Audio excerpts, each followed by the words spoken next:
This is Euronews Tonight. Here are your top stories. Putting on a united front, EU foreign ministers meet to try to coordinate a plan against Russian aggression. Brussels insists that Moscow will face massive consequences if it attacks Ukraine. Meanwhile, NATO puts extra forces on standby and sends ships and jets eastwards. NATO Chief Stoltenberg calls the measures proportionate, but Russia says it is a provocation. In Germany, a lone gunman is killed after shooting and wounding several people at a university in Heidelberg. And Tennis Australia faces fresh criticism for banning shows of support for absent player Peng Shuai. We'll have the latest from the Australian Open. I'm Helena Humphrey. It is good to have you with us. A united EU front in the face of rising tensions between Russia and Ukraine. That is the central topic of discussion for EU foreign ministers meeting in Brussels. Well, the EU has reiterated its full support for Ukraine in the face of Russia's continuing military build-up along its eastern borders. Moscow has repeatedly denied it has plans to invade Ukraine. But the EU's foreign affairs chief says that the troop movement and what he called Russian rhetoric bring back dark memories. The Russian military built up in and around Ukraine, and Russia's attempts to recreate dividing lines on our continent undermine the core foundations and principles on which European security is built and bring back dark memories of spheres of influence which don't belong to the 21st century. We reaffirm our full and unquestionable support to Ukraine, and that any military aggression against Ukraine will have serious consequences and massive costs for the perpetrator. Well, members from the NATO Defence Alliance are boosting their presence across the region amid the heightened tensions. Secretary-General Jens Stoltenberg gave details of the deployments a short time ago. For instance, Denmark is sending a frigate to the Baltic Sea and will deploy more jets to Lithuania as part of our Baltic air policing mission. France has expressed its readiness to send troops to Romania under NATO command. The Netherlands is sending fighter aircraft to Bulgaria for air policing and is putting units on standby for a NATO response force. Spain is sending ships to join NATO naval forces in the Black Sea and the Mediterranean and considering sending jets to Bulgaria. And the United States, for the first time in decades, put a carrier strike group under NATO command. We are considering to further enhance our presence in the eastern part of the alliance. This could include the deployment of additional NATO battle groups. These deployments are proportionate and in line with our international commitments. Well, the EU has proposed offering more support to Ukraine. The Commission President Ursula von der Leyen unveiled a number of new funding measures. The Commission proposes a new emergency macrofinancial assistance package of 1.2 billion euros. This package will help Ukraine now to address its financing needs due to the conflict. We count on the Council and the European Parliament to adopt this emergency macrofinancial assistance as soon as possible. Well, in Brussels tonight, our correspondent Shona Murray joins us. Welcome to you, Shona. We know that foreign ministers from the European Union have been meeting there in Brussels. Are they any closer on a united response? Well, certainly they are. I mean, there's really what we've seen today as a result of that meeting between EU27 and Anthony Blinken, the US Secretary of State, was that there is a bit more of a united front, but there is no clarity yet on what sanctions will look like when it comes to, and if it comes to Russia invading Ukraine. Now, we know that last week there were some jitters about the unity of the US and European Union position, considering some comments from Emmanuel Macron on the Wednesday, and concerns, I suppose, about the EU being sidelined. But certainly there is a much more of a strong confrontational approach when it comes to Russia. We've seen the conclusions. We heard there from Joseph Borrell, the EU's foreign policy chief, saying that there will be massive economic consequences for Russia, the likes of which have never been before, if it does engage in any sort of incursion against Ukraine. But we don't know what they look like yet, because they are being worked on from a technical point of view. And then, as we've spoken about before, the implications of sanctions are different for each member state. It's one thing sanctioning a military general who decides to put troops or military equipment across the border in Ukraine. It's a different thing sanctioning an oligarch who has millions of euros invested in somewhere like Cyprus. So that's still being worked out. On top of that, Shona, we've also heard from the NATO chief about NATO troop deployment. What more can you tell us about that?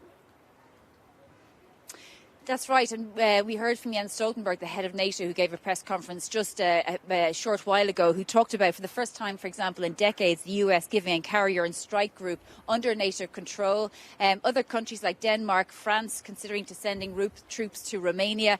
The Dutch are sending fighter jets to Bulgaria, all trying to create a bulwark against Europe in the case of there being some sort of invasion. So we see very much a defensive front from a NATO point of view, and a much more unified approach from a US and EU point of view. Shona Murray tonight in Brussels. Shona, as ever, thanks for your reporting. Well, Russia has reacted, saying that the US and NATO are escalating tensions and driving hysteria. A spokesman for President Putin says that the deployment of forces and military hardware, as well as the spreading of misinformation, is ratcheting up the temperature. He said Ukraine is building up a huge number of troops in the east of the country, saying it was the one preparing for an offensive operation. So let's go straight now to our Russia analyst, Galina Polanskaya, who is standing by for us. Good to see you, Galina. We know that NATO is sending more vessels, more planes now to Ukraine. We've heard from Stoltenberg that he terms it as proportionate. The Kremlin has reacted, saying that it's a provocation. So can we expect the Kremlin to react? And if so, how? Hello. Well, actually, it is very hard to predict the Kremlin's next move right now. It insists that it is waiting for the written response from the United States, and we have heard those harsh statements from Vladimir Putin's spokesman Dmitry Peskov, who accused NATO and the US of escalating tensions around Ukraine by moving its forces to its east flank. And Mr. Peskov also said, I quote, that those movements of NATO near Russian borders cannot be ignored by the military. But what would be the next move? It is hard to say at this particular stage. What we know is that Russian forces are staying at the Ukrainian border. We know that the next biggest stage of Russia-Belarus drills will start very soon in February. And we also know that in February, the Russian State's Duma Council will decide on the proposal to recognize the self-proclaimed republics on the east of Ukraine. This was the idea of the Communist Party. Meanwhile, the Kremlin says that the tensions are escalating and that it is not Russia to blame for that. Galina, we know that the US Secretary of State Blinken has been talking to EU foreign ministers about the content of that written reply to Russia that they have now committed to. Do we know what diplomatically they could offer to Russia to then see Russian troops walk back? Well, Russia keeps on saying that everything actually will depend on what is written in this reply from the United States to its security demands, and we already know exactly what will not be written there. And Russia knows that it will not get a yes on its principal, fundamental, as it says, demands. It wants promises, guarantees that Ukraine or any other ex-Soviet state, Georgia, for example, will become a part of NATO, that NATO stops expansion eastwards and goes back to its borders of 1997. And we know that Russia knows that it is not possible. So what would be the next move? And it is clearly that the diplomatic path seems to be really vague, even though there are still hopes that diplomacy will not be finished and that there will be a meeting between Mr. Lavrov and Mr. Blinken, and maybe even the meeting talks between the presidents, as the Kremlin said, that if they are needed, this is still an option. We also know that Russia says that it does not want to attack, but that Joe Biden said that Russia will have to move in and ordered relatives or families of the diplomats, workers in Ukraine to leave the country. All right, looking at all the chess pieces for us, our Russia analyst Galina Polanskaya. Galina, as ever, good to talk to you. A lone gunman who opened fire in a lecture hall at Heidelberg University in southwest Germany has injured 4 people, some of them seriously. The shooter who was killed is reported to have been a student. Investigators say they haven't uncovered a political or religious motive for the attack. From Berlin, Kate Brady sent the latest.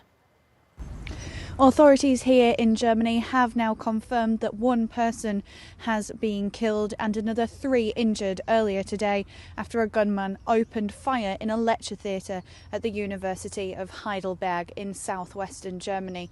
Now, authorities say the gunman appears to have indeed acted alone when he entered the lecture hall with a long-barrelled weapon. Police have also confirmed that the suspected perpetrator was found dead soon after that shooting. One German news agency is also reporting that he actually turned the gun on himself, but more details are expected to be confirmed by police later this evening. In the meantime, local authorities have said there appears to be no further danger to the public, and the motive of the suspected perpetrator is still unclear. Kate Brady, Euronews, Berlin. The embattled British Prime Minister Boris Johnson has come under renewed pressure to resign during a fiery Prime Minister's questions in Parliament. The long-awaited report by Sue Gray, looking into alleged social events in Downing Street that broke lockdown restrictions, took up the majority of the rowdy debate at times. Opposition Labour Party leader Keir Starmer pushed Johnson to resign if he is found to have misled Parliament, something that the Prime Minister declined to do. Starmer then asked Johnson to guarantee that the report will be released in full. On the 8th of December, he told this House, "I will place a copy of the report in the library of the House of Commons." His spokesperson has repeatedly stated that means the full report, not parts of the report, not a summary of the report, not an edited copy. So can the Prime Minister confirm that he will publish the full Sue Gray report as he receives it? Mr. Speaker, what I can tell him is that we've got to leave the report to the independent investigator, as he knows. And of course, when I receive it, I will do exactly what I said. But I can tell him that in the meantime, I think what the people of this country want to hear is what we're doing to tackle the issues that matter to all of us, fixing the cost of living, Mr. Speaker, helping people across the country. Straight to London then, where we can speak to Victoria Smith. Good to see you, Victoria. I know you're waiting for the Sue Gray report to drop. I am too. All of us journalists are. When can we expect it, and in what state? Well, Helen, yes, it was a boisterous day in the Commons, wasn't it? We heard some of the sound effects there. A very bullish Prime Minister, very different from the PM that we saw a week or so ago when he was humble and contrite and apologetic. Today it was all about fighting the fight, rolling out those big gun Tory policies to try and distract from what is the main event. But yes, when will we see that report? And the question is, will we see all of it? The Prime Minister has intimated that all of it will be published so the public can read what Sue Gray has had to say about these 16 or so parties that she's been investigating. But there's no guarantee that we will see all of it. And that obviously is frustrating for those of us in the press, and particularly for those in the public arena. And that's not the only inquiry we're waiting for, is it? Because now, of course, our Prime Minister here in the UK faces a police inquiry. And we don't know which will come first. We don't know if one will delay the other. But certainly the issue of these 16 parties and whether they were breaking government guidelines, which it seems they were, were, but whether that means that they were breaking the law, that's the question. So we wait on the results of both these inquiries to find out more. So far, the Prime Minister's holding firm, although he has said if he can be proved to have lied to his party, then he will go. So that proof is in the offing, but we'll all have to wait a little bit longer. It looks as if we'll have to wait longer than by close of play today, at least. A lot of patience needed right now. As you say, a lot of questions as well today, Victoria. Shortly after Prime Minister's question time, we learned that an email emerged from the Foreign Office suggesting that the Prime Minister authorised the evacuation of animals from Afghanistan at a time when many people were not managing to get out of Kabul then. They were really desperate. The PM previously had denied this as, quote, nonsense. So, you know, potentially another allegation that the PM misled the public. How is that going down in his own party and also in the court of public opinion? Yeah, a leaky Westminster indeed. This is another leak from the office of Zach Goldsmith that says that the Nowzad charity, which was a charity in Afghanistan run by the former Royal Marine Pen Farthing and his animals, they were authorised to come back to Britain. To put it into context, Pen Farthing and 150 animals were evacuated as opposed to 15,000 people. Nonetheless, it caused controversy with many in the party and many in the public saying, why is Britain putting animals before people? At the time, the government denied having any personal interest in this. The Defence Secretary, Ben Wallace, continues to deny it. But it does look as if it's another leak that may well lead to another allegation that the Prime Minister is misleading his party, the House and the public as well. But once again, Helena, we'll have to wait on that. But certainly another leak, another leaky day, a leaky week in Westminster. Again, we wait to see where that leads to. Absolutely, Victoria Smith on a big day for British politics. Thanks a lot, Victoria. The Greek army is leading efforts to free up vehicles that have been stranded for 3 days in Athens' main ring road after heavy snowstorms. Many streets are still blocked and power outages have affected several neighbourhoods around the capital. Well, the Prime Minister offered a sincere apology to stranded drivers. Will the messenger app Telegram soon be banned in Germany? Well, the question is currently on the table. Berlin is planning to toughen its stance on the messaging service, which is accused of facilitating hate and conspiracy theories. And Matthew in the Cube has more now. Well, Helena, Germany today began debating about whether vaccines should become mandatory. But we are still seeing across the country passionate anti-vaccine demonstrations, from violent protests against the latest restrictions to even death threats towards officials. And one of the platforms that is being used to spread conspiracy theories and mobilise these protesters is Telegram. Now, Telegram is an encrypted messaging platform that has been growing in popularity in Germany. But we are seeing increasing words from senior German politicians voicing concerns that what is being shared on Telegram in the country is partly indecent and sometimes criminal. And it was just last month that authorities uncovered a Telegram group that had been sharing death threats about the governor of the state of Saxony. Now, this has all led the German government to toughen its stance on Telegram.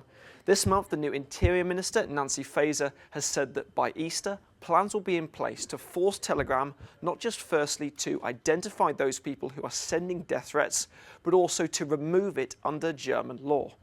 This would bring Telegram in line with other popular apps like Facebook and Twitter, apps that these groups had been on previously, but they have now moved to Telegram. But Helena, there are a couple of things worth considering. Firstly, Telegram has always aimed to operate outside of government control. And there are also concerns that even if Germany does ban it as a platform, then these people will just move to less regulated sites and continue to spread death threats and other sorts of COVID conspiracy theories. Absolutely, Matthew, a lot of issues there. Thanks so much for looking into it.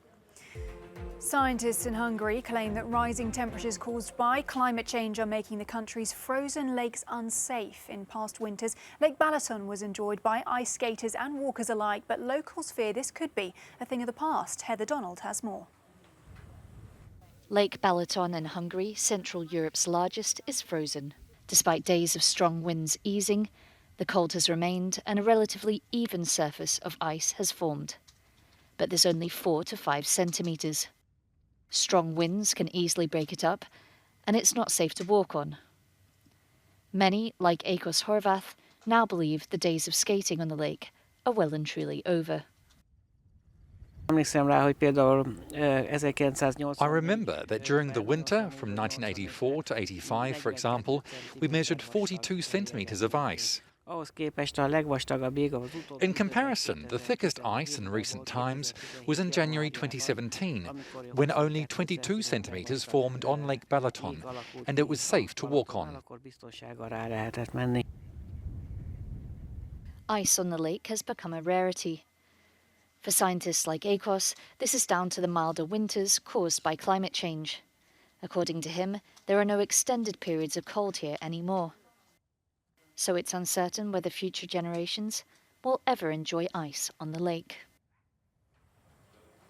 Well, we'll leave you now with a no comment from Rio de Janeiro, where demonstrators are demanding that President Bolsonaro steps down over his handling of the pandemic. Thanks for watching Euronews Tonight.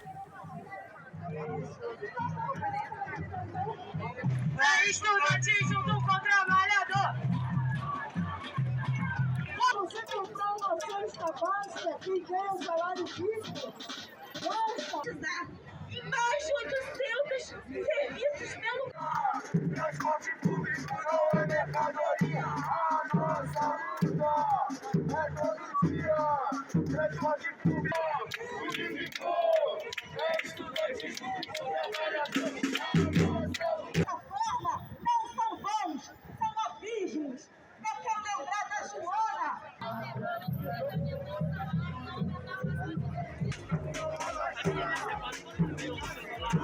Thank you.